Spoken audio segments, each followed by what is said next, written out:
আজকে আমি আপনাদেরকে দেখাবো কিভাবে পেঁয়াজু তৈরি করতে হয়।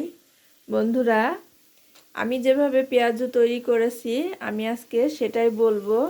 এই যে দেখেন, এখানে কিছু পেঁয়াজ, রসুন, আদা, কাঁচামরিচ, ধনের পাতা, পেঁয়াজ কলি এগুলা কুচি কুচি করে কেটে নিয়ে বেসমের ভিতরে সুন্দর করে অল্প একটু পানি দিয়ে, নর্মাল পানি দিয়ে সুন্দর করে এভাবে মাখিয়ে নিতে হবে।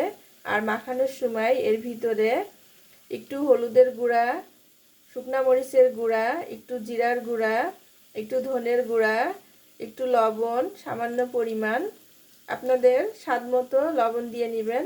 এগুলো দিয়ে আপনারা সুন্দরভাবে মাখিয়ে নেবেন। আর এর ভিতরে একটু এলাচ, দারচিনি আর জিরা ভাজার গুঁড়া দিলে টেস্টটা আরও বেশি হয়। তো বন্ধুরা, এভাবে সুন্দর করে সব উপকরণ দিয়ে সুন্দরভাবে মিক্সড করে নেবেন। সম্পূর্ণভাবে মিক্সড করা হলে এই যে দেখেন, এভাবে ফ্রাই প্যানে সুন্দর করে পেঁয়াজগুলা ভেজে নেবেন। আমি এভাবে তৈরি করেছি। আপনারা চাইলে এই পেঁয়াজের ভিতরে পাতাকপি অথবা ফুলকপি দিতে পারেন আপনাদের পছন্দ মতো। আবার অনেকেই পছন্দ করেন হেলেঞ্চা মালঞ্চার শাক, সেগুলাও এই পেঁয়াজের মধ্যে দিতে পারেন। যার যেটা পছন্দ আপনারা সেভাবেই এভাবে পেঁয়াজু তৈরি করে নেবেন। এই যে দেখেন বন্ধুরা, পেঁয়াজুর কালারগুলা কি দারুণ হয়েছে। আর পেঁয়াজু এভাবে তৈরি করলে পেঁয়াজুগুলো খুবই মচমচি হয়। আর এখন যেহেতু রমজান মাস, ইফতারিতে সবাই কম বেশি এই পেঁয়াজুটা পছন্দ করেন আপনারা।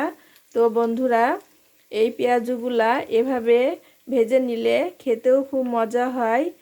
আর দেখতেও দেখেন কি দারুণ লাগতেছে, দেখে মনে হচ্ছে খুবই স্বাদ হবে, সেই স্বাদ বন্ধুরা। তো এভাবে আপনারা ইফতারিতে পেঁয়াজু তৈরি করে খাবেন। সবাই ভালো থাকবেন, সুস্থ থাকবেন। আজকের মতো বিদায় নিচ্ছি। আল্লাহ হাফেজ।